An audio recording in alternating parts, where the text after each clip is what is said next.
Olá, meus irmãos, muito bom estarmos juntos nesse tempo de momento missionário e hoje tendo o prazer de receber aqui um amigo de seminário, pastor Genivaldo, e ele vai compartilhar conosco nesse tempo aquilo que o Senhor tem feito na vida dele, através da vida dele, da família dele também, e ele então vai se apresentar, vai compartilhar aquilo que o Senhor tem realizado. Antes disso, nós queremos orar, pedindo ao Senhor que nos conduza nesse tempo de missões. Vamos orar.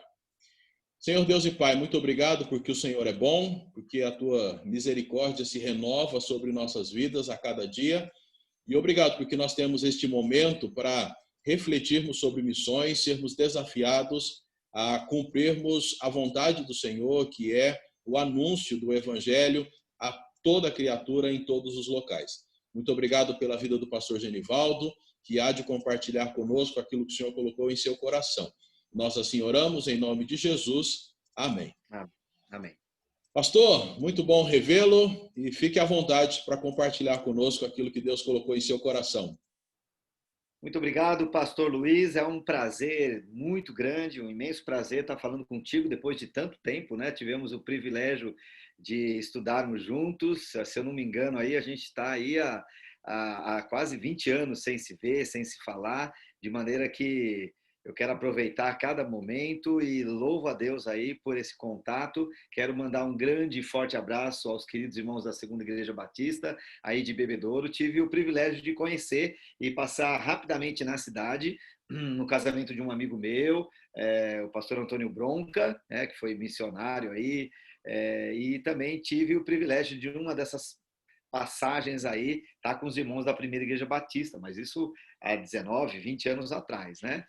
Irmãos, deixa eu me apresentar. Meu nome é Genivaldo, sou casado com a Mara, nós somos de São Paulo, a minha esposa é da Grande São Paulo, ali uma cidade muito próxima, chamada Mogi das Cruzes, e nós temos três filhos meninos, homens, né? O André já é um adolescente de 15 anos, o Tiago, 11 anos de idade, e o Silas, o mais novo, tem 7 anos de idade. Os três nasceram aqui na região amazônica. Nós servimos a Deus aí no Ministério Pastoral, tive o privilégio de pastorear a minha igreja por 5 anos e meio, e depois entendendo que Deus estava nos chamando para o campo missionário, mais precisamente no dia 23 de junho de 2002, a igreja nos enviou e nós estamos aqui há exatos... já completamos 18 anos que servimos ao nosso Deus aqui na selva amazônica, na floresta amazônica, na região amazônica.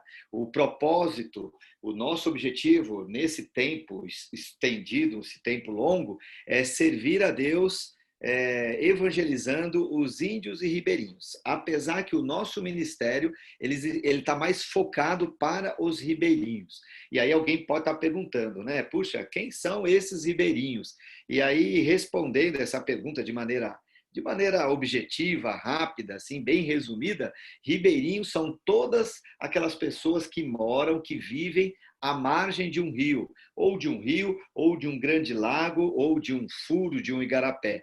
Então, a grande maioria da população aqui da região norte do Brasil, da floresta amazônica, são ribeirinhos, né? E dentro desse grupo tão grande que está espalhado numa região tão continental como a floresta amazônica aqui, a região amazônica, nós temos os índios também. Então, nós trabalhamos também com índios, mas o nosso foco são ribeirinhos, tá? E aí, aonde a gente entra, que tem uma comunidade indígena, que tem uma aldeia, a gente faz o trabalho, mas o nosso foco mesmo é alcançar os ribeirinhos da Amazônia com o Evangelho de Jesus Cristo. Nós somos missionários da Palavra da Vida, pastor Luiz conhece bem, né? Estudamos lá 5 anos na década de 90, e Deus, então, nos fez aí caminhar junto com a Palavra da Vida de 2002 para cá. Então, nós somos obreiros, missionários da Palavra da Vida, e de um tempo para cá, nós organizamos uma missão brasileira, que é essa missão aqui, ó. SEARA, Missão SEARA é uma sigla, significa Serviço de Evangelismo e Assistência aos ribeirinhos da Amazônia. A Missão Seara nada mais é do que um braço da Palavra da Vida. Porque a Palavra da Vida, para aqueles que não conhecem, é uma missão, é uma organização para-eclesiástica que trabalha servindo as igrejas. E ela está estabelecida em mais de 60 países do mundo. Aqui a Palavra da Vida está hoje em 9 estados, cresceu muito. Lá no Rio Grande do Sul, no Paraná, a sede nossa, o quartel-general que fica em Atibaia, em Minas Gerais, no Vale de Jequitinhonha, na região norte, região nordeste, e a Palavra da Vida tem crescido muito, mas é um ministério americano, de gringos. E gringo e floresta amazônica, para o governo brasileiro, não dá liga, não dá química, não combina muito bem. Por quê? Porque tem várias organizações não governamentais que têm feito coisas muito erradas. E aí, então, o governo olha com maus olhos quando percebe que ali tem uma organização de americana ou europeia. Então, nós fundamos a Missão Seara a partir de 2004 para ter assim, um espaço maior e contar com um pouquinho de simpatia, se é que a gente pode usar essa palavra, do nosso governo aqui. Eu queria, de maneira rápida, falar como que a gente veio parar aqui no Amazonas, porque essa é uma pergunta interessante, né? Como é que 2 paulistas, 2 pessoas que cresceram em São Paulo, numa selva de pedra, veio se estabelecer e morar aqui numa selva da floresta amazônica, né? Eu me converti com 17 anos de idade. Atualmente, aí, alguns dias atrás, eu fiz 51 anos de idade, então já tem aí 33, 34 anos que eu aceitei Jesus, e uma igreja aí da capital de São Paulo, capital paulista, no bairro da Saúde, próximo ao metrô Saúde, e com 20 anos, sempre procurando, na minha juventude, ser um jovem consagrado. Graças a Deus, me converti numa igreja saudável, sadia, uma igreja bíblica, uma igreja com fundamentos muito bem alicerçados na palavra de Deus, com jovens muito consagrados. Eu tive a oportunidade de participar de uma mocidade de 60, 70, 80 jovens. A nossa igreja não é muito grande, é uma igreja com 100, 120 membros, mas ela tem um ministério muito grande por causa dos acampamentos, né? E aí foi nesse crescimento, saindo da adolescência, entrando na juventude, que eu pude, então, aprender, caminhar a vida cristã com outros jovens consagrados. E eu me recordo que no ano de 90, o pastor da nossa igreja convidou um missionário para que desse uma palavra, desse um testemunho. E no culto principal, esse missionário, não vou falar o nome, mas um missionário da Asas do Socorro, ele foi até a nossa igreja, usou o púlpito, e ele, então, no seu testemunho, lá na década de 90, ele falou da dificuldade que ele tinha de ocupar o púlpito. Ele tinha dificuldade de falar, de se expressar. O dom dele não estava relacionado na área de ensino, de mestre, e ele era um mecânico de aviação trabalhando na Asa Socorro. E ele falou, olha, eu faço isso bem feito. É o que eu faço de melhor, é o que eu tenho prazer, e isso eu consagrei para a honra e para a glória do nosso Deus. Então, eu entendo que, apesar de toda a dificuldade que eu tenho de estar num púlpito, de me expressar, eu quero usar essas ferramentas e ficar debaixo de um avião, colocar esse avião para funcionar, para que esse avião possa dar asas, levando outros para levar o evangelho. E queridos, naquela simplicidade daquela pessoa que estava ali dando o seu testemunho, a igreja cheia, eu sentados ali naquele banco, um jovenzinho ouvindo o testemunho, naquele momento, já sendo um jovem consagrado, naquele momento eu tive plena convicção que Deus estava me chamando para o campo missionário. Isso foi no ano de 90, somente 3 anos depois eu fui ingressar no Seminário Bíblico Palavra da Vida, e eu me recordo que não houve nenhuma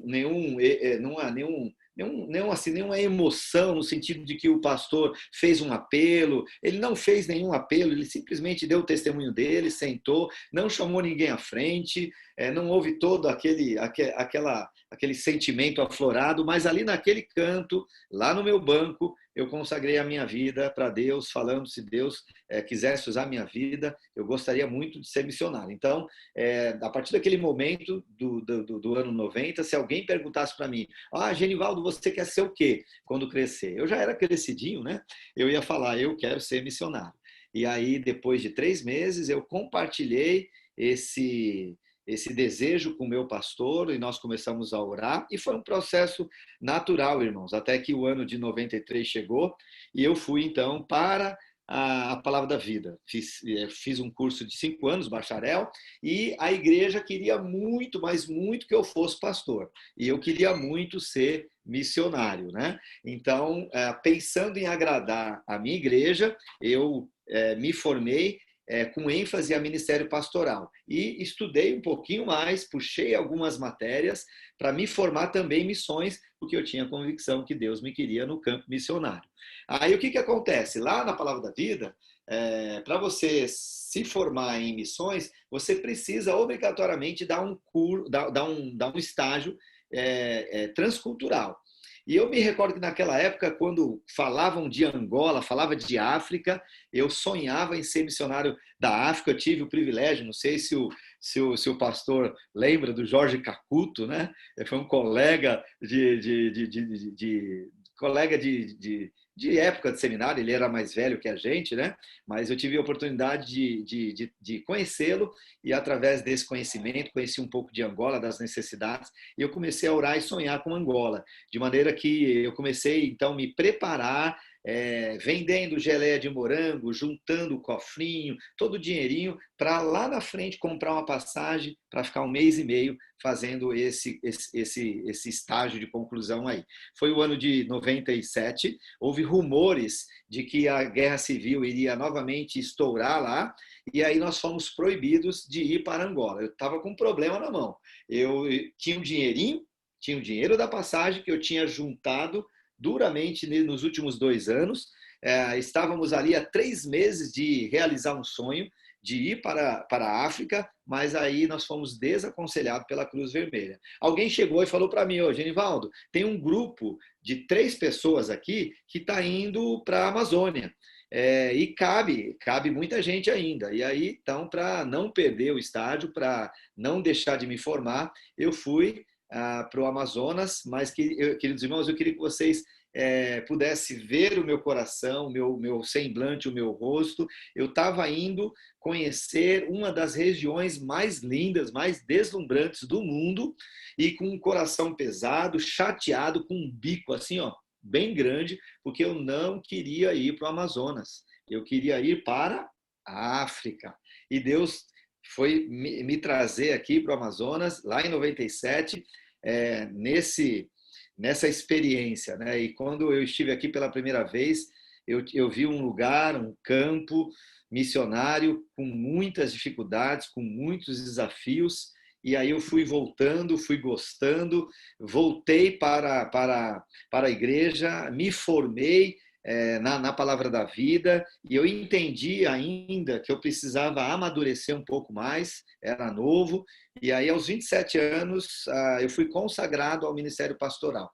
Eu me lembro que na Assembleia, quando foi votado para que eu pudesse ser consagrado para o ministério pastoral, eu quis deixar bem claro que eu estava voltando para a igreja como uma maneira de retribuir todo o investimento caro, alto, salgado, né? Porque a minha igreja manteve, tanto a mim como um outro colega, o pastor Devaí lá, né? Nós dois, um investimento muito alto, e eu achava justo voltar para a minha igreja e, de alguma maneira, retribuir esse investimento. Então, nós conversamos nessa assembleia e eu pedi para deixar muito claro que eu não ia estabelecer um tempo de 1 ano, de 5 anos, de 10 anos, mas que iria ficar ali servindo a igreja, e no tempo de Deus, no tempo do Senhor, quando Ele mostrasse, eu iria para o campo missionário. Mas o campo missionário ainda era um ponto de interrogação, né? Comecei a me envolver, servi a Deus 5 anos e meio. Eu vejo hoje que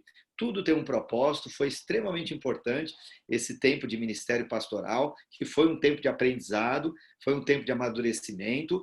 Eu era pastor solteiro nos meus primeiros anos de ministério pastoral, era co-pastor na época, e depois então casei, e aí nós fomos enviados em 2002 para servir a Deus aqui na Amazônia, né? Então eu vejo que tudo tem o seu tempo. Eu me recordo que na época de seminário, viu, pastor Luiz?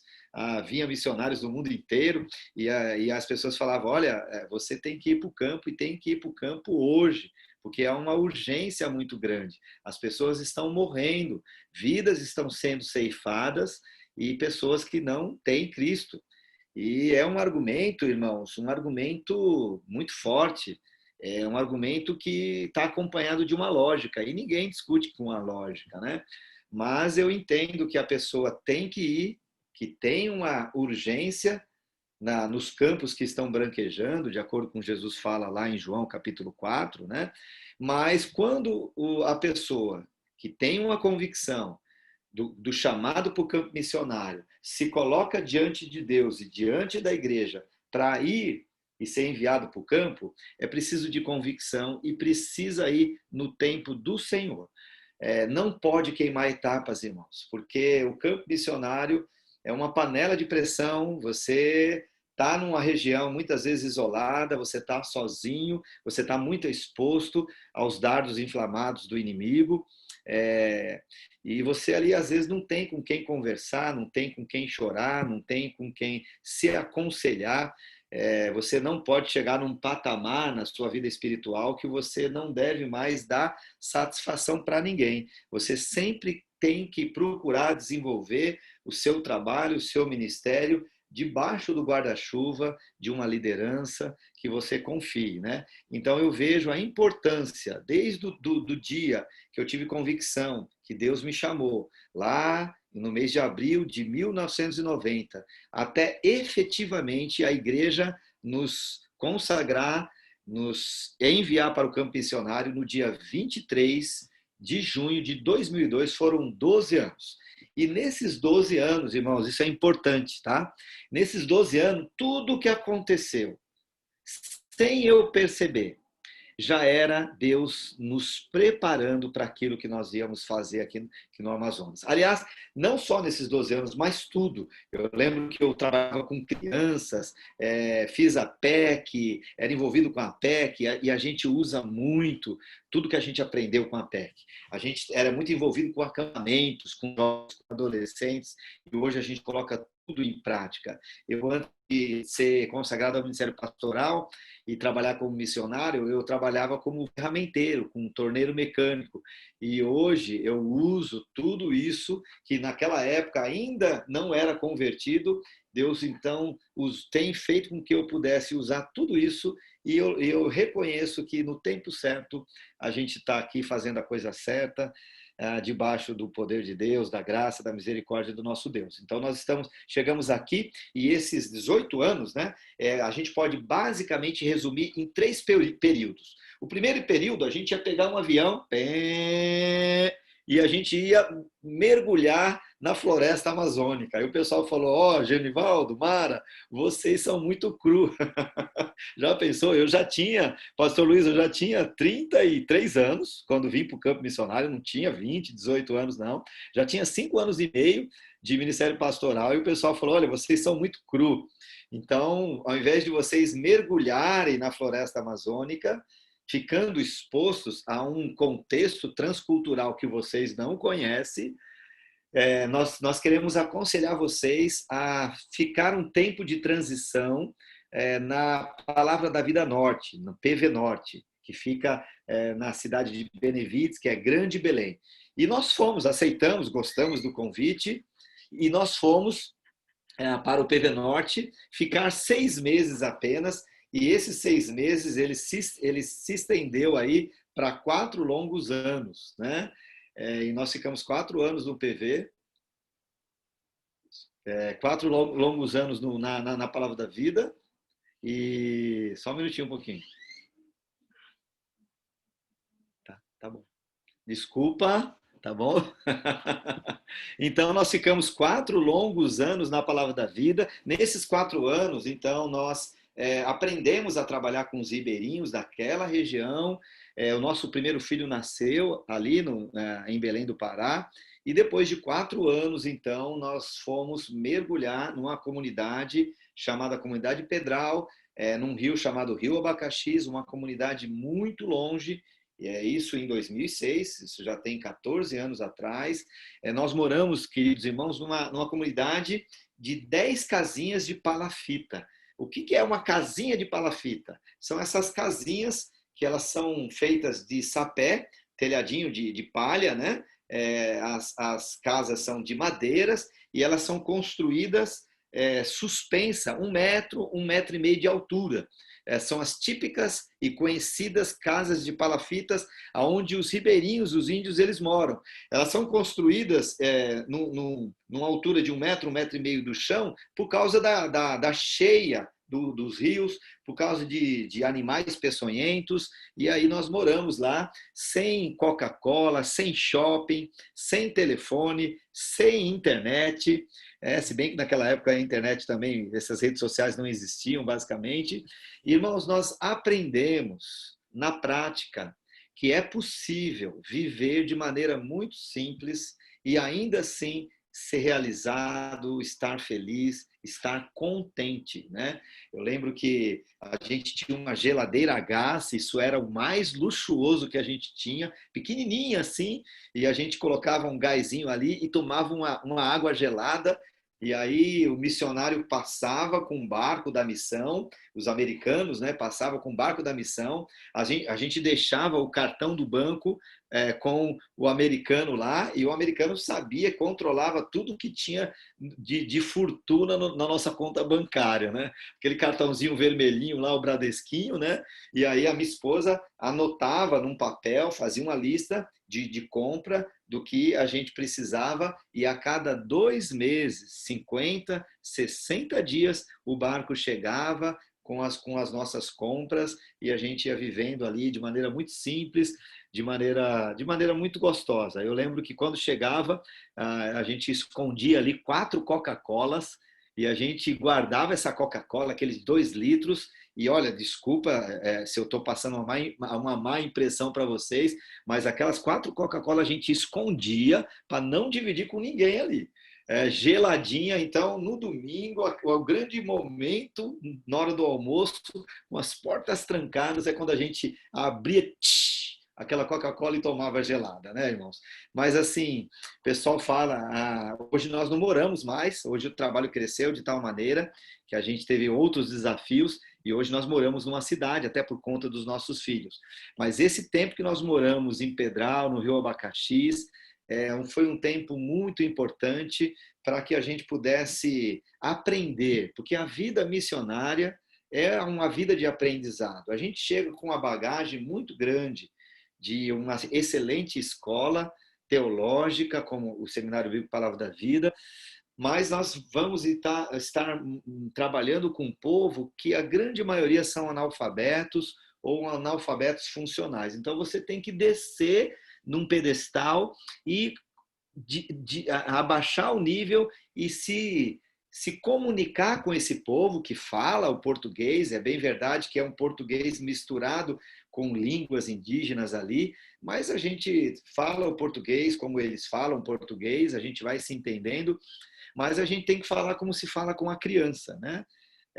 Então foi um lugar muito simples, uma dificuldade muito grande, porque você está ali com 10 casas, é uma casa de vidro, não tem para onde você correr, se você está passando por uma dificuldade, por um problema, todo mundo sabe, todo mundo vê como é que é a sua vida é um livro aberto, as pessoas veem como você trata a sua esposa, como você se relaciona com as mulheres da comunidade, com os homens da comunidade, como você educa os seus filhos, e ali você, em algum momento, se você tentar colocar uma máscara, a máscara vai cair.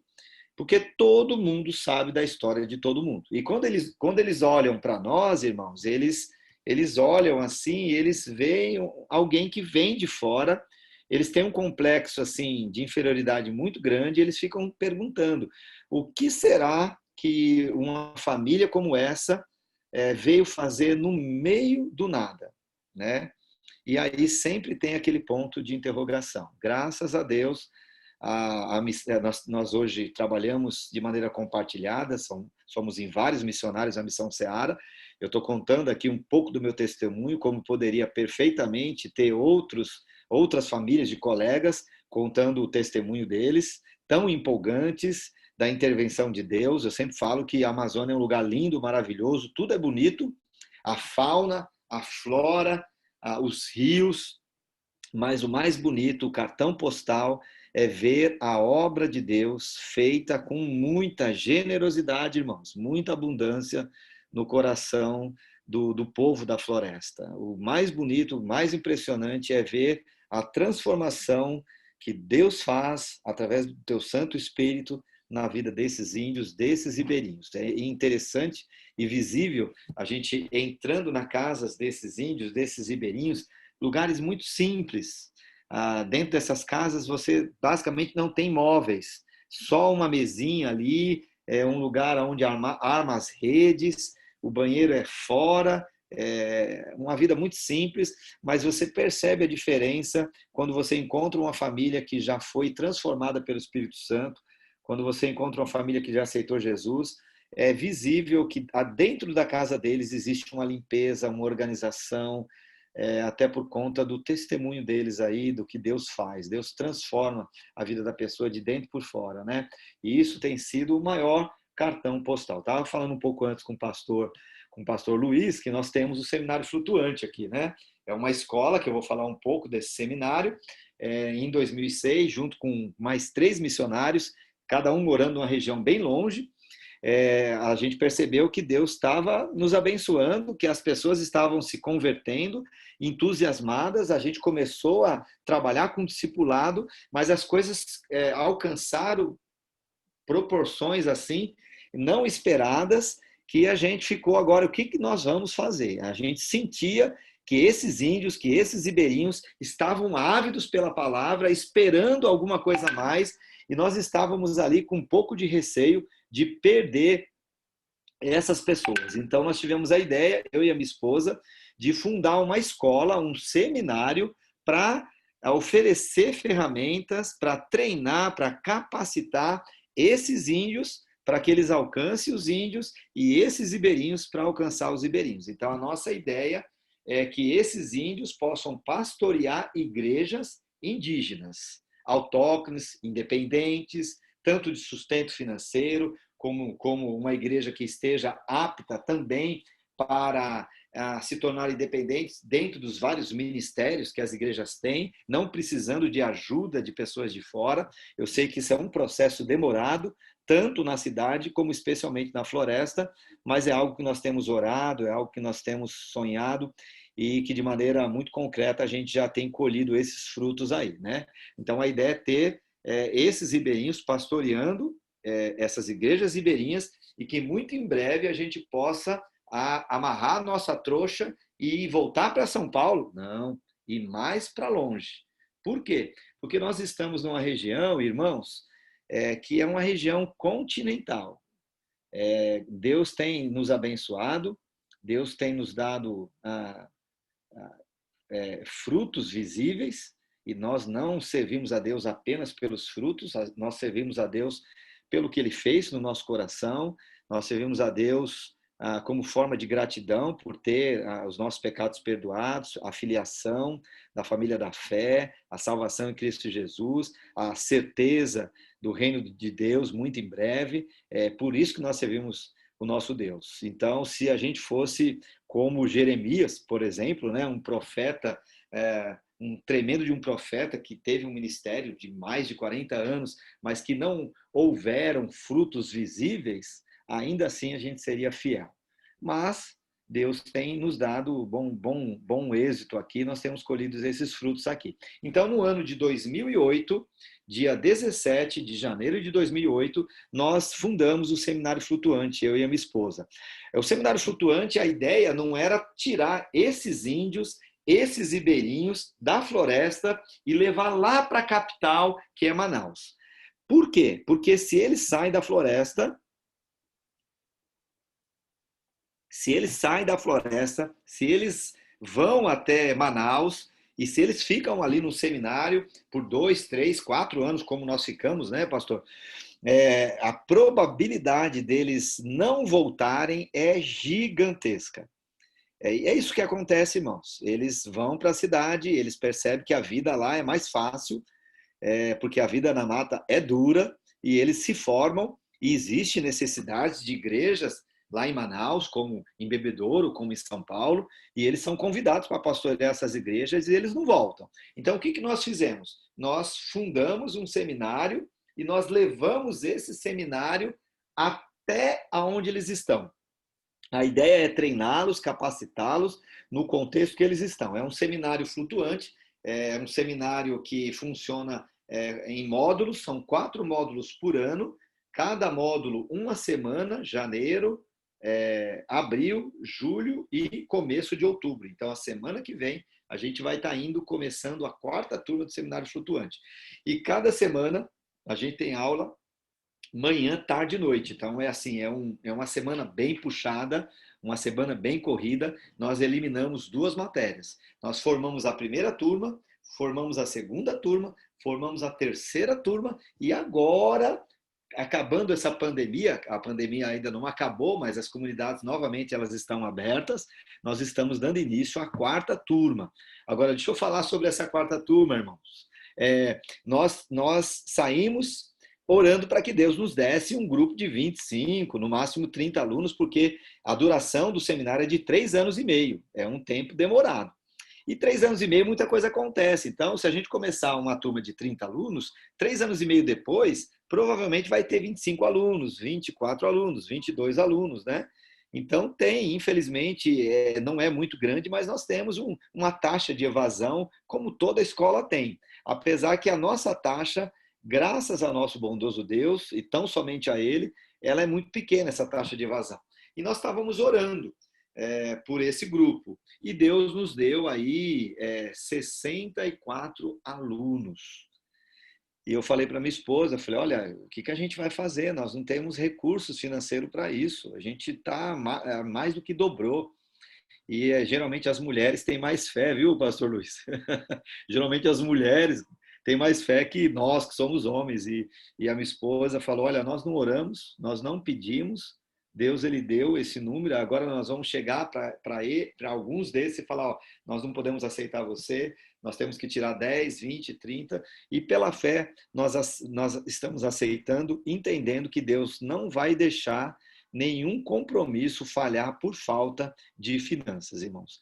Eu tive recentemente ali uma outra live com um outro grupo de missionários e de alunos de um seminário, e eles perguntaram sobre como que a gente levantava sustento, né? E nós falamos, nós temos uma igreja que nos sustenta desde 1993, quando nos enviou para o Seminário Bíblico Palavra da Vida, ficamos 5 anos lá, depois fomos consagrados ao Ministério Pastoral, mais 5 anos e meio, e essa igreja caminha conosco desde 2002, depositando fielmente, cada dia 8 de cada mês, o sustento da nossa família. Mas desde 2008,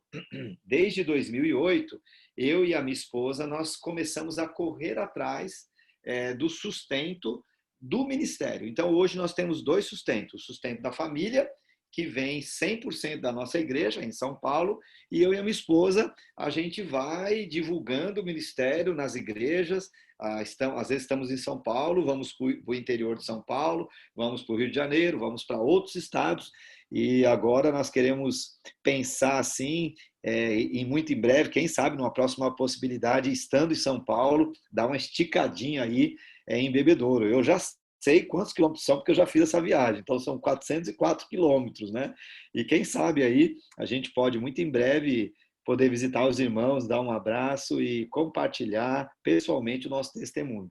Mas eu estava falando para esse grupo, nessa live, que Deus ele manda, irmãos. Deus manda. E o pessoal fala assim, porque a maioria desses missionários que a gente estava conversando são missionários índios e ribeirinhos que têm um pouco mais de dificuldade do que nós. Mas quando nós começamos a divulgar o ministério, nós não conhecíamos nenhuma igreja e tinha perdido contato com muitos colegas de turma. morando na floresta de maneira isolada. E Deus, então, foi nos levando, abrindo portas e nos apresentando pessoas e algumas igrejas para que essas pessoas pudessem, com R$ 50, com R$ 100, com R$ 200, um pouco mais, um pouco menos, fielmente, com ofertas mensais, algumas pessoas ofertas esporádicas, e aí o dinheiro vai entrando e nós conseguimos custear todas as despesas do seminário flutuante. Esse índio, esse ribeirinho, ele não tem condições de bancar esse valor que é muito alto. Esse valor corresponde, nós temos um barco, as despesas do barco são caras. Nós saímos daqui, navegamos quase um dia até chegar onde eles estão, lembra? Seria menos dispendioso trazer eles até aqui, mas nós vamos até onde eles estão. Aí a gente leva as apostilas, encaderna, imprime, leva toda a alimentação, né, todo o material didático, precisa de data show, precisa de computador, de caixa de som, e a manutenção de barco, as despesas com alimentação, e Deus sabe exatamente de quanto nós precisamos, né? E quando eu recebi a mensagem do pastor Luiz, mais uma confirmação, começando um seminário tão grande e Deus trazendo novos irmãos para orarem e quem sabe, num futuro próximo, alguns de vocês se envolvendo também financeiramente nesses projetos aí. Agora, deixa eu falar de um outro projeto. Então, eu falei do seminário flutuante, nós vamos começar agora a 4ª turma, eu vou estar dando o panorama do Novo Testamento e um outro pastor vai estar dando métodos de estudo bíblico. Então, ela tem uma grade curricular, como em qualquer seminário convencional, e entre um módulo e outro nós vamos visitar esses alunos em suas casas. Para quê? Para animá-los, porque o seminário, esses módulos acontecem a cada 3 meses. Então, nós vamos lá para animar eles, porque às vezes eles saem de lá e muita coisa acontece, eles ficam desanimados. E quando a gente passa na comunidade, eles falam assim, pastor, nós estamos desanimados, né? E aí a gente fala, não, irmão, vamos lá. Então, a gente vai, faz a revisão das matérias. Tudo bem, Luizão? Tá joia. Tá ok. Então, nós fazemos a revisão das matérias, nós temos um tempo de orar com eles, nós temos um tempo de mentorear esses alunos, de pastorear esses alunos, de vê-los atuando nas suas comunidades. A gente também ajuda no ministério, né? Evangelizando, pregando, dando os cultos nas comunidades, visitando, e eles vão estar ali junto, aprendendo a fazer a obra de Deus, né? Então, o Seminário Flutuante formou a primeira turma em 2012, em 2015 a segunda turma e agora, o ano passado, em 2019, formou a terceira turma. E nós vamos começar a 4ª turma com quase 64 alunos, estamos aí empolgados. Só que o que foi acontecendo? O Seminário Flutuante, aqui na região, lembra que a região é uma região muito grande. Aqui na região foi começando a ficar conhecido. E todo mundo queria fazer seminário flutuante, por questão de status, né? Só que nós temos ali um manual do aluno, nós temos requisitos que esses alunos precisam ter para serem alunos, esses candidatos para serem alunos, e algumas pessoas não tinham condições de serem alunos. Eram recém-convertidos, alguns eram poucos imaturos ou imaturos, poucos maduros, né? Alguns eles trabalhavam na comunidade como agente de saúde, como professora, outras mulheres tinham muitos filhos, e aí nós percebemos essa necessidade de alcançar essas pessoas que não conseguiam fazer o seminário flutuante. Em 2009, eu e a minha esposa, nós fundamos um outro ministério chamado TLC, Treinamento de Líderes nas Comunidades. E aí, desde 2009, então, nós estamos indo em várias comunidades, trabalhando com líderes, num treinamento de líderes que não é tão demorado, tão completo como o Seminário Flutuante. E esse TLC tem dado muito certo, porque às vezes a gente vai em algumas comunidades que já tem um trabalho estabelecido, já tem uma igrejinha ali, mas essa igreja está fechando as portas, desanimado, e aí o TLC entra, e aí a gente dá, com a graça de Deus, com outros professores, com outros missionários, trabalhando em cooperação uns com os outros, a gente percebe e vê Deus, então, trabalhando com a revitalização dessas comunidades, dessas igrejas tão isoladas aí. Então, o TLC, ele funciona 5 encontros por ano, nos finais de semana, sexta, sábado e domingo aí. Se o pastor Luiz conhece, seria uma espécie de CTL, viu, pastor Luiz? Então, é TLC. O que é TLC? Treinamento de líderes nas comunidades. E nós tivemos a oportunidade de implantar mais um projeto em 2016, que é o Projeto Caçula, não mais eu e a Mara sozinhos, como foi com o TLC, com o Seminário Flutuante, mas agora com uma equipe. Hoje nós somos diretores aqui do Departamento de Treinamento. A Missão Seara, ela está dividida em 5 departamentos, e eu e a minha esposa, nós somos diretores do Departamento de Treinamento. E o que aconteceu? Então, hoje nós temos outros missionários debaixo da nossa responsabilidade que nos ajuda a fazer esse trabalho. A carência ainda é muito grande, irmãos. Ore para que Deus mande mais obreiros, mais missionários, mais trabalhadores e também mais recursos financeiros. Mas em 2009, o que aconteceu? Nós percebemos que nós íamos numa comunidade ou em algumas comunidades e essas comunidades, elas tinham muita resistência. Elas hostilizavam o evangelho. Então, muitas vezes, o cacique ou o padre daquela comunidade, que vem uma vez por ano só, fala mal da gente, e eles criam a imagem de que nós somos pessoas de má reputação, pessoas que vieram para fazer coisas erradas, e aí eles falam muitas mentiras, e as pessoas acreditam nessas mentiras, né? E aí, quando a gente chega... e a gente atraca o barco na comunidade, aí o pessoal fala, nós não queremos vocês aqui não, pode ir embora. E aí, então, Deus colocou no nosso coração de implantar um ministério de música, é um ministério de inclusão social. Por quê, irmãos? Deixa eu abrir um parênteses aqui para explicar um pouco a situação. Nós moramos numa cidade, mas todo o nosso ministério é feito lá onde nós morávamos, em Pedral, no meio da floresta. O lugar onde a gente desenvolve o ministério é um lugar fantástico. É um lugar extremamente carente. Então, você vê as pessoas morrendo por pouca coisa. Às vezes um inseto pica, aquela pessoa coça, ela entra no rio, o rio está sujo porque o cachorro fez xixi, fez cocô, e aí deu uma chuva, e aquela criança está tomando banho naquela margem, ela pega a água daquela margem, ela não vai até o meio do rio para pegar uma água mais limpa, e elas então vão morrendo por poucas coisas. Não, o governo, o município não consegue levar educação e levar saúde para todo mundo. Então, a nossa missão, especialmente um outro departamento, que é o departamento que o missionário americano toma conta, ele traz médicos dos Estados Unidos e esses médicos eles entram e isso abre portas.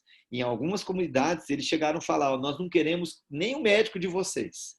Então, educação não chega, saúde não chega, que são coisas boas, mas todo tipo de coisas ruins acabam chegando.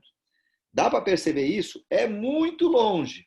E por ser muito longe, a educação não chega, a saúde não chega e quando chega de maneira precária.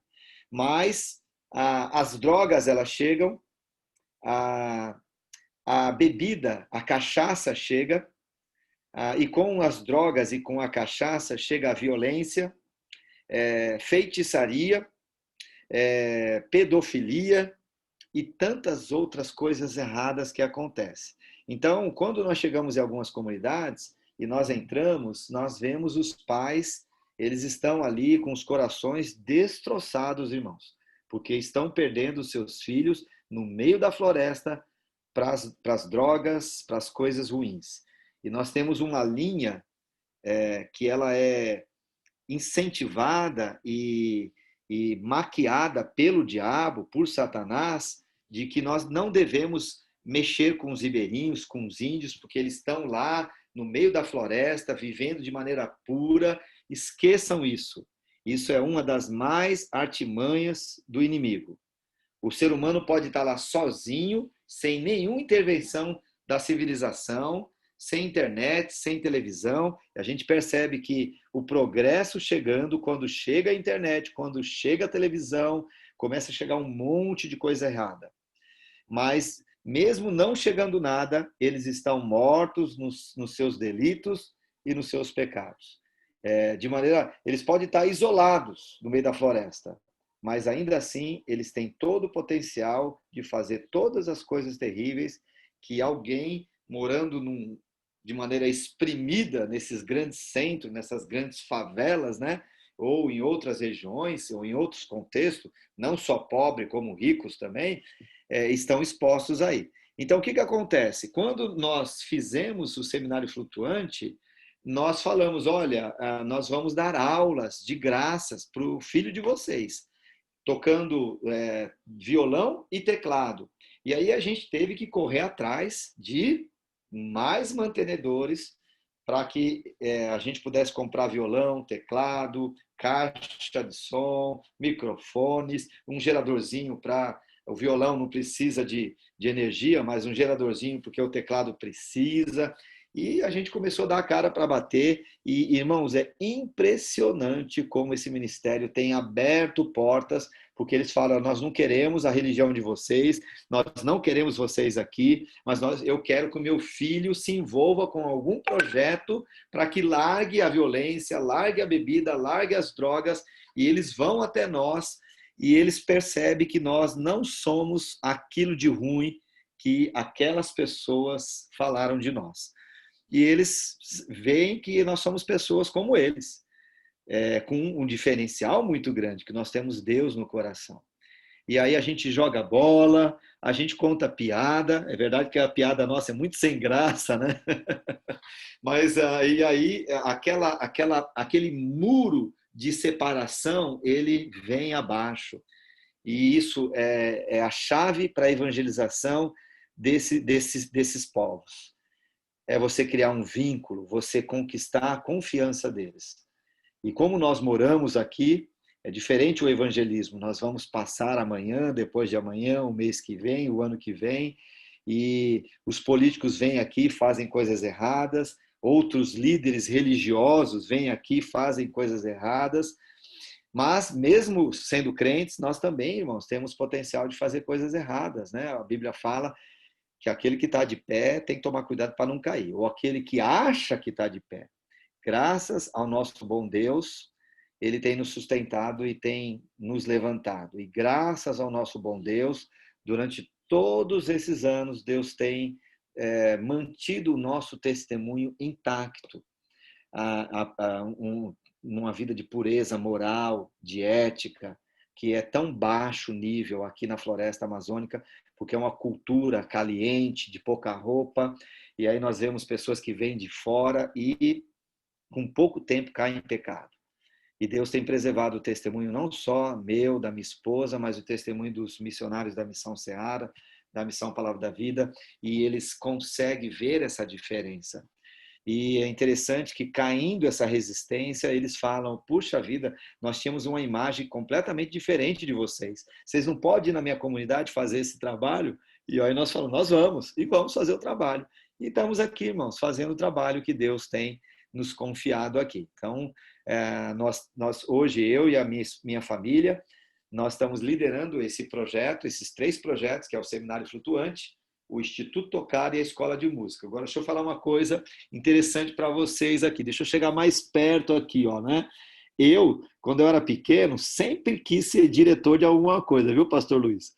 Eu achava legal esse negócio de diretor. Meu pai trabalhava na Ford, e aí quando inaugurou lá o Del Rey, né, aquele Del Rey no ano de 82, eu era molecão, a Ford abriu, a montadora Ford abriu a fábrica para os filhos do funcionário, e nós entramos lá e teve a inauguração do Del Rey. Nossa, quando eu olhei para aquele carro, eu falei, uau, parece algo vindo do céu, parece uma espaçonave. Hoje é uma bugiganga, né? Não vale mais nada, né?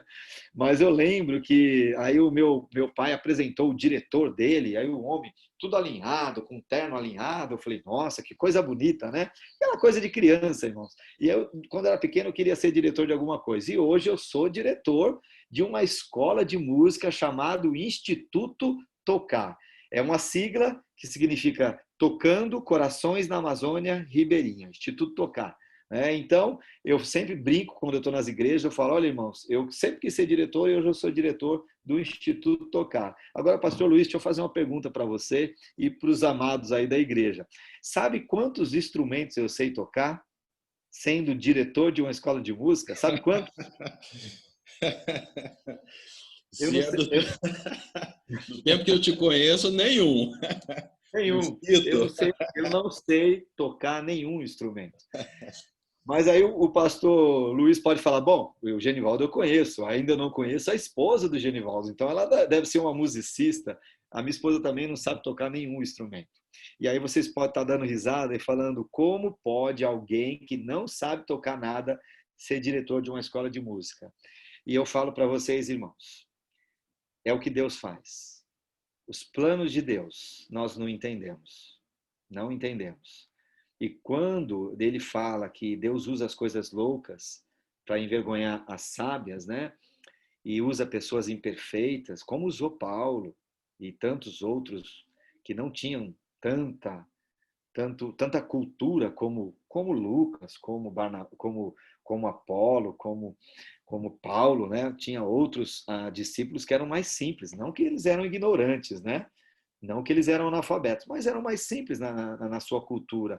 Paulo, ele era pescador, né? Então, eu fico pensando assim, o que Deus ele fez? Quando eu saí de São Paulo, irmãos, eu saí debaixo de fogo cruzado. A igreja não queria liberar. A igreja falou: nós temos um pastor e o único pastor que nós temos vai embora. O que vai acontecer? E aí nós entendemos que chegou a hora e nós fomos embora. A igreja nos enviou para ficar sem pastor. A igreja ficou 2 anos e meio sem pastor. E no tempo que a igreja ficou sem pastor, a igreja ficou melhor do que quando estava o pastor. E nós chegamos muito cru. E Deus tem usado as nossas vidas. Por quê? Porque a gente simplesmente falou, Senhor, nós estamos aqui. Se tem alguma coisa dentro de nós que o Senhor quer usar, que o Senhor acha que dá para usar, então nós estamos à disposição. E quando nós falamos isso, é impressionante, impressionante o que ele faz. Então, deixa eu dar uma palavra assim bem direcionada para você, meu irmão e minha irmã, aí da Segunda Igreja Batista de Bebedouro, que está me ouvindo.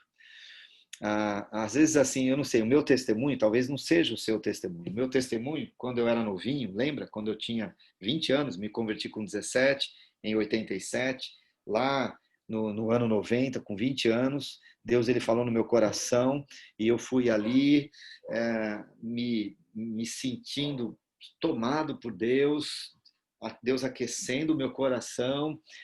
E eu lembro que pouco tempo depois, na mocidade, o pastor, ele falou para os jovens, né? Era um grupo grande de jovens, ele falou que ele falou a seguinte frase: Deus está à procura de jovens consagrados. Eu era um jovem e eu me sentia um jovem consagrado.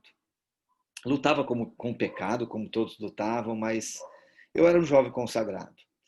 E quando eu escutei aquilo, uau! Puxa, aquilo entrou como flecha no meu coração. Deus anda procurando jovens para trabalhar no seu reino. E eu pensei, Senhor, é isso que eu quero. Mas quando eu olhava para os outros jovens, eu me sentia muito complexado. Quando me converti, eu fui eu fui congregar numa igreja. A minha igreja foi a primeira igreja de crente que eu pisei na minha vida, né? E é a mesma igreja até hoje, né? E é a igreja que eu nasci, que eu cresci com 17 anos, que eu fui seminarista, que depois pastoreei, que agora sou missionário nesses últimos 18 anos. Mas era uma igreja que na época, hoje não, que na época tinha um padrão muito elevado, padrão social muito grande. E eu vinha lá da zona sul de São Paulo, com um padrão de vida mais baixo, simplesinho, né? Meu pai um metalúrgico, né? A gente não era pobre, mas comparando o nível da igreja que eu estava, eu descobri que eu era pobre quando eu fui para a minha igreja. E eu lembro quando eu ia nas casas dos outros jovens, eu tinha muita vergonha.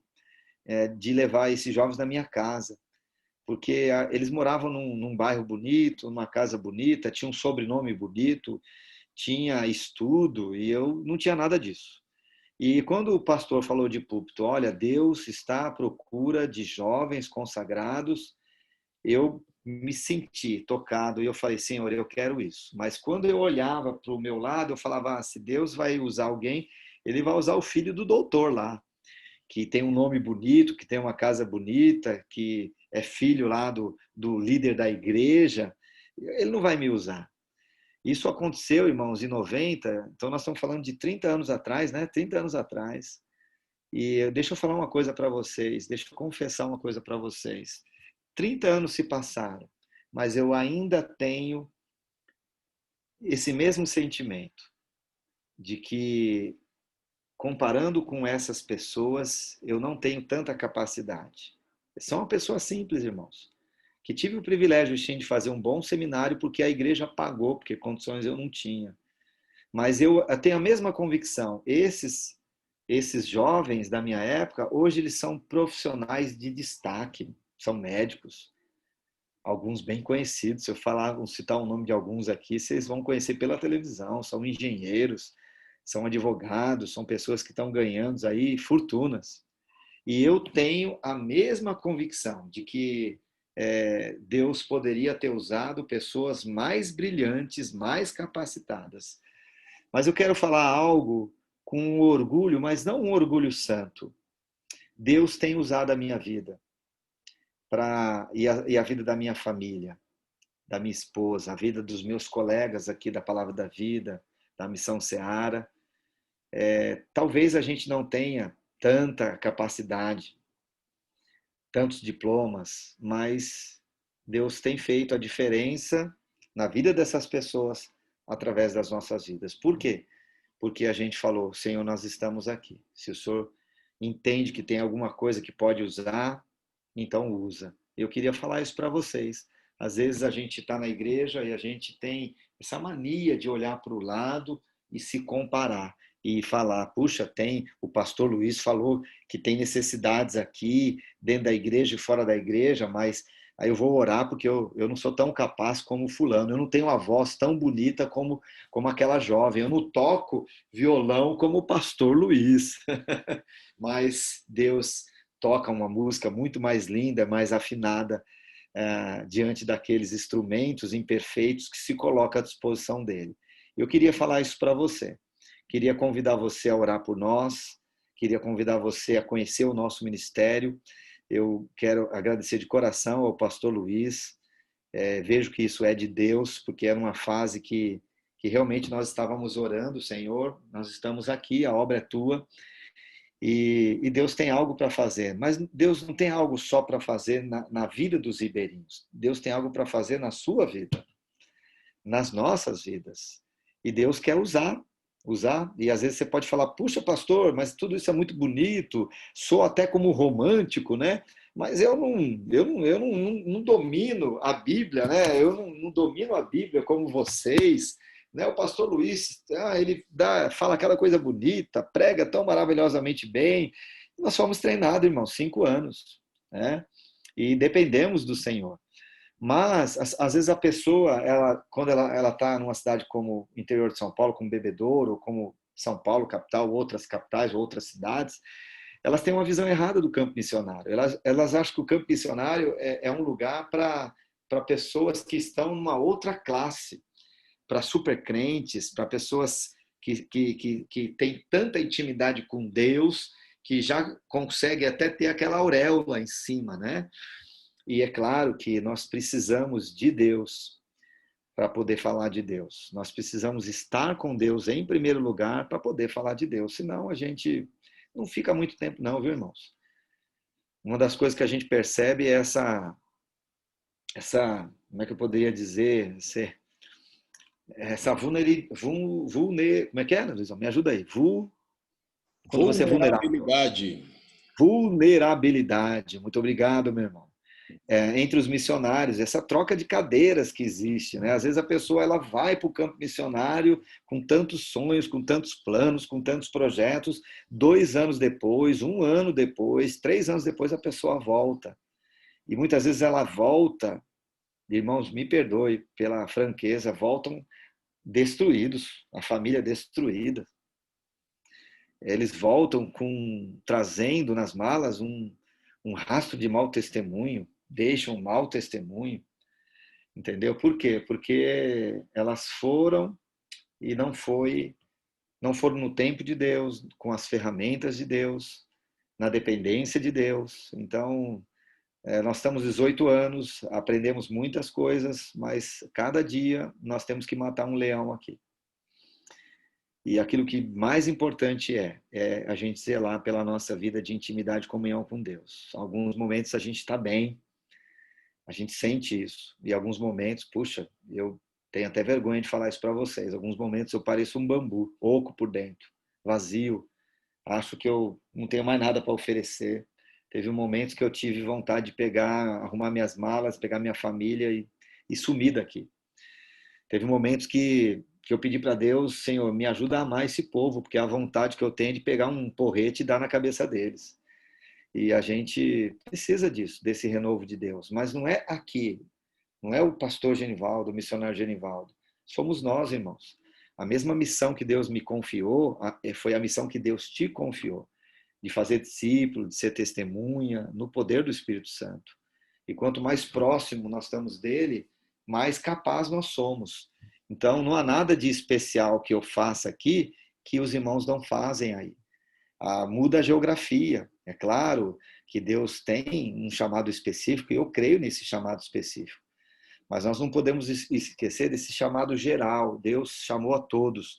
Quando nós somos chamados para servir. Servir na igreja local, servir dentro da igreja, os bairros aí. Eu não conheço tão bem Bebedouro, mas não há dúvida que existe muita, mas muita necessidade dentro da cidade de Bebedouro e nessas cidadezinhas próximas aí, que são cortadas pelas rodovias aí de São Paulo, né? E aqui também. Mas eu entendo que Deus tem um chamado específico, que Deus tem nos sustentado. Mas, irmãos, nós somos de São Paulo, entendeu? Eu lembro quando eu ia para o interior lá, né, na Palavra da Vida. Lembra aquelas semanas de ministério, o pastor Luiz? Nós fomos fazer a semana de ministério numa cidade do interior, no interior do Paraná, na cidade de, eu não lembro, perto de Ourinho, Santo Antônio da Platina. A gente foi evangelizar fazendeiros, peão de fazenda. E eu era de São Paulo, o pessoal, quando descobriu que eu era de São Paulo, o pessoal brincava, falava, ó, Genivaldo, aquilo é uma vaca, viu? Você sabe o que é uma vaca? A vaca fala mu, e o pessoal zombava de mim. Então, Deus pegou pessoas tão cru como nós e veio e colocou aqui na floresta amazônica. E às vezes as pessoas falam assim quando vêm visitar, uau, eu fico cansado só em ver o que vocês fazem. Mas não há mérito nenhum no que a gente faz, irmãos. O mérito é simplesmente pela grandeza do nosso Deus, pela paciência que Deus tem conosco e pela graça e misericórdia que nos renovam a cada manhã, tá bom? Então, eu quero desafiar vocês a somar esforço conosco. E eu entendo que Deus tem um galardão para nós. Eu já estudei sobre galardão. E poderia ficar horas e horas falando de galardão, apesar de não saber muito o que é um galardão. Mas eu sei que Deus tem um galardão para nós. E se eu não souber absolutamente nada, se eu não soubesse absolutamente nada sobre galardão, o que eu sei já é o suficiente. Galardão é um prêmio, uma recompensa que Deus vai me dar. É uma recompensa que Deus vai dar para você. E se Deus é esse Deus que nós conhecemos, que é tão generoso, eu tenho certeza que, mesmo sem saber detalhes desse galardão, que é algo muito bom. E Deus tem trazido pessoas para somar nessa batalha. Pessoas que oram, pessoas que contribuem, pessoas que se ajoelham, que de alguma maneira estão envolvidos. E esse galardão é para você também. Então, talvez, eu não sei se isso vai acontecer, Talvez quando a gente chegar lá no céu, Deus vai mostrar uma pequena fila e vai falar: olha, essas pessoas são lá de Bebedouro. São irmãos que estão recebendo seu galardão pelo trabalho aqui na Amazônia. E eu vou falar: puxa, mas eles nem chegaram até a Amazônia, nunca foram na Amazônia. Pois é, mas esse galardão é compartilhado.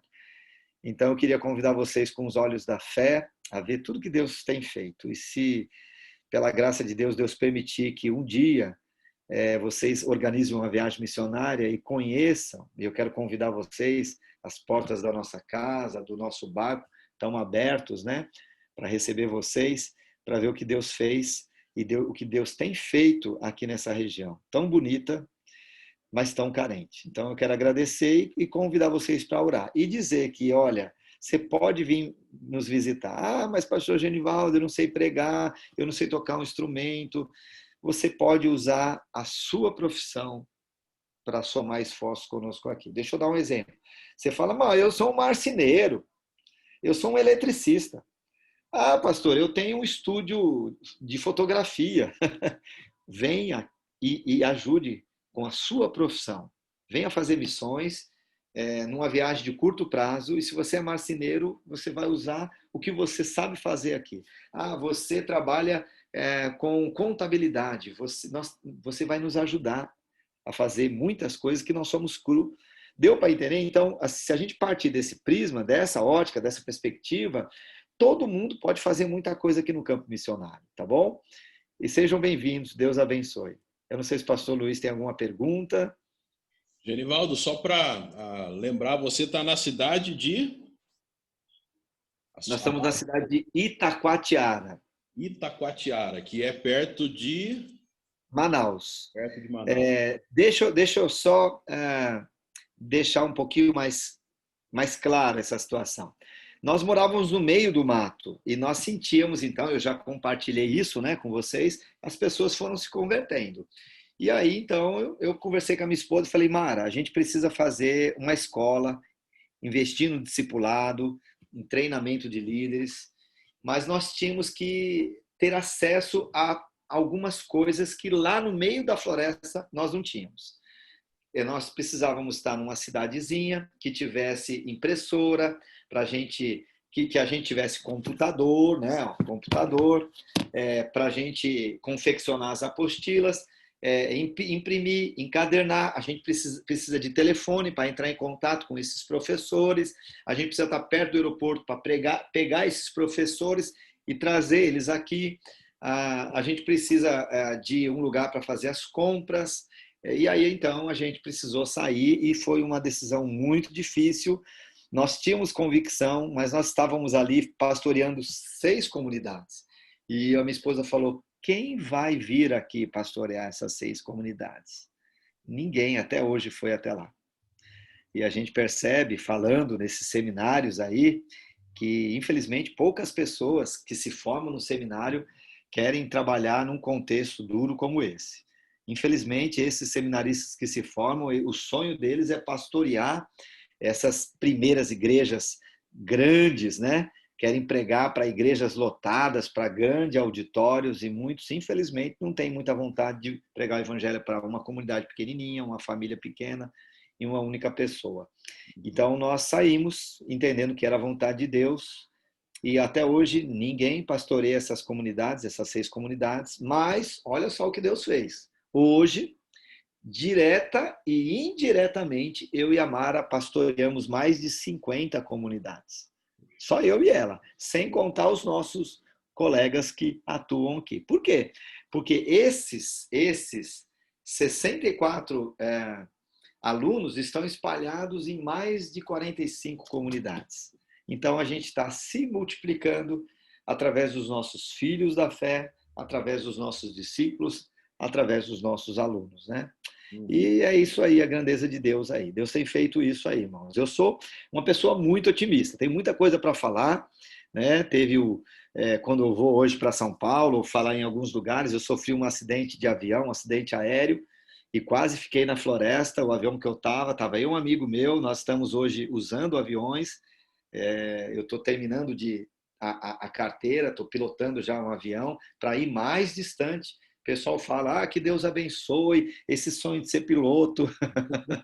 Eu falei, irmãos, eu nunca tive sonho de ser piloto, eu não quero ser piloto, eu quero continuar sendo missionário, usando a aviação, como a gente usa as embarcações, para ir mais longe.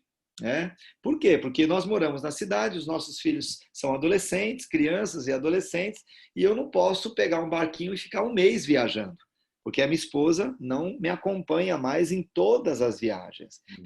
E esses projetos que nós temos feito, as pessoas estão descobrindo, elas estão pedindo, olha, pastor Genivaldo, nós precisamos de um TLC aqui. E aí, onde você mora? Eu moro lá em Amaturá. Quanto tempo é? 5 dias de barco para ir, 7 para voltar. 12 dias. Ficar uma semana, 20 dias. Aí eu não tenho condições, irmãos, porque o primeiro pastoreio meu é a minha esposa e os meus filhos. Né? Então eu não posso abandonar minha família e entrar num barco sozinho, me aventurar mata dentro. Então a gente está usando os aviões. Eu sei que isso é uma outra história. Há 2 anos e meio atrás esse avião caiu. Eu fiquei 3 meses usando fralda, irmãos. Era para ter morrido na mata, não morri. Deus preservou minha vida. Na mesa de cirurgia era para ter morrido. Isso é testemunho do médico, né? Porque eu estava apagado. E Deus me levantou. Quando eu vi que eu não ia mais morrer, o médico falou: olha, a gente precisa tomar uma decisão, vamos ter que cortar a tua perna, vamos ter que amputar a tua perna. E hoje eu estou aí quase jogando bola, quase jogando bola, andando novamente, né? E o pessoal fala: rapaz, você é doido, você está andando de avião, você não tem medo? Não é questão de medo, irmãos, é questão de convicção, de Uhum. que Deus tem uma obra e que dentro dessa obra envolve uma ferramenta que pode nos ajudar a ir mais rápido, com mais segurança e de maneira mais barata, que é a aviação. Então, quem sabe um dia quando estiver aí eu falo um pouco do acidente aéreo, mas se vocês entrarem no meu Facebook, tem foto lá, tudo. Eu fiz 3 cirurgias e aqui daqui a alguns meses eu vou fazer a 4ª cirurgia ainda. Perdi movimentos da perna, tem bastante ferro na perna, ando mancando, tenho dificuldades, mas eu tô, zerado, né? Ainda é Deus um tem me sustentado. meio-campo bom. Não jogo mais bola por conta disso, né? Mas O- também não jogava mais bola assim não, viu, Luiz? Ah, é? O barco você Chega conduz mais... também. Oi? O barco você pilota também. A gente pilota barco. Quando a gente teve que chegar aqui, a gente teve que pilotar barco, porque o dinheiro já é pouco. A gente vai contratar um prático para levar a gente. Então a gente tirou carteira, 2 carteiras grandes, e já há 14 anos a gente pilota barco. A gente, só para você ter uma noção, a gente se perdia, eu me perdia naquela época, e algumas vezes hoje, eu, a Mara, o André, o Silas e o Tiago, no meio de uma floresta que não tem posto Ipiranga para você perguntar, olha, não tem taxista, não tem padaria. Você se perde, você fica ali chorando, orando, Senhor, faz alguma coisa. E a gente se perdeu e passamos maus sufocos e estamos aí, vivos e gozando de relativa saúde, contando histórias aí para que Deus seja engrandecido e glorificado. Então, se eu tive que tirar uma carteira de ônibus, para dirigir um ônibus, para levar alunos lá na Palavra da Vida em Atibaia, em Benevides, para o ministério. Se eu tive que tirar uma carteira, a minha esposa também, para pilotar um barco, por que eu não posso tirar uma carteira para pilotar um avião? É que a cabeça do brasileiro não está formatada para aviação aí. Aí quando a gente fala de avião, você fala, você é louco, né? Então a gente tem uma obra e vamos continuar até Deus fechar as portas, né? Ok, para a gente terminar, o próximo seminário flutuante, você falou que é agora em outubro. Agora, semana que vem, do dia 28 de fevereiro, de 28, começa dia 28 de setembro, segunda-feira, até dia 3 de outubro, no sábado. Segunda-feira da semana que vem até sábado. Uhum. Aí vai a família. Não, a família fica. A viagem passada agora que eu fiz com a família, mas essa viagem agora, a gente está pensando em liberar os nossos filhos para voltar na aula presencial. Ah, tá. E aí, onde a gente vai não tem internet, fica mais complicado. Então, a família não vai. Quando tem janeiro, julho, férias, feriado prolongado como Carnaval, Páscoa, minha família acompanha. Mas algumas viagens eu vou sozinho. Por isso que nós estamos aí sonhando com um avião pequenininho para 2 lugares, porque 70% das viagens que eu faço sozinho. E por incrível que pareça, esse aviãozinho é mais barato, menos dispendioso do que a embarcação. Genivaldo, muito obrigado. Nós agradecemos pelo compartilhar e, como igreja, nos comprometemos a lembrar de vocês em oração. Depois você vai me passar os dados aí da missão. E acesso pela internet, tem página, site, alguma coisa que o pessoal pode ver? Tem uma página do Seminário Flutuante, mas como a gente está com poucos recursos humanos, né? A gente você vai ver mais coisas no meu Facebook. Tem uma página do Seminário Flutuante, mas a gente está precisando de pessoas que se envolvam para nos ajudar a manter essa página mais atrativa, mais bonita. Mas se você colocar Seminário Flutuante, você vai achar ali a nossa página e vai ter algumas coisas com certeza. Então tá joia. Vou convidá-lo a orar, terminando esse nosso tempo aqui. Tá ok. Eu quero agradecer, muito obrigado, pastor Luiz, um abraço fraterno, apertado na família, em toda a querida e amada igreja, Segunda Igreja Batista de Bebedouro, tá bom? Muito obrigado pelo privilégio de poder compartilhar um pouquinho do muito que Deus tem feito aqui na nossa região, que gostaria de orar. Muito obrigado, tá? Nosso Deus e amado Pai, muito obrigado, ó Deus, porque um dia o Senhor nos alcançou, o Senhor nos deu uma nova vida, e muitos planos que nós tínhamos, esses planos foram por água abaixo. O Senhor nos deu uma nova visão, um novo mundo, uma nova vida, e hoje nós vivemos para a Tua honra e para a Tua glória. Sabemos que ainda lutamos com o pecado dentro de nós, e muito provavelmente vamos lutar até o dia que o Senhor virá para arrebatar a Tua igreja. Mas a nossa oração, o desejo do nosso coração, é que o Senhor use, ó Deus, a vida dos irmãos aí da Segunda Igreja Batista de Bebedouro de maneira rica e preciosa, alargando, ó Deus, a visão missionária. Há tantas necessidades, ó Deus, nessa região, a gente chama de Janela Verde, aqui na Amazônia, e nós oramos para que o Senhor possa estar separando irmãos preciosos, irmãs preciosas, para estarem orando e sustentando nossas vidas diante do altar de graça que vem do Senhor.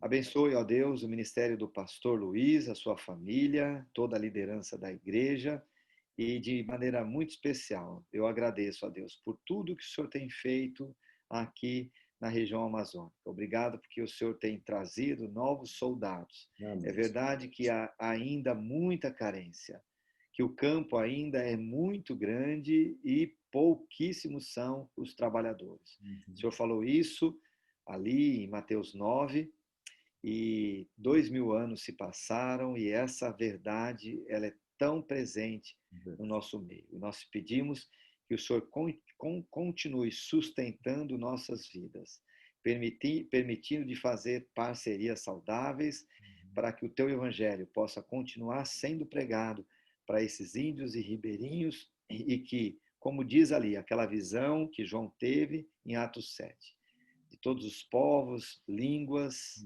raças, tribos, culturas, que lá no reino dos céus, que nós possamos por toda a eternidade glorificar o Senhor por tudo que o Senhor tem feito nas nossas vidas. Nós louvamos ao Senhor e agradecemos no nome bendito do nosso Senhor e Salvador Jesus Cristo. Amém. Amém.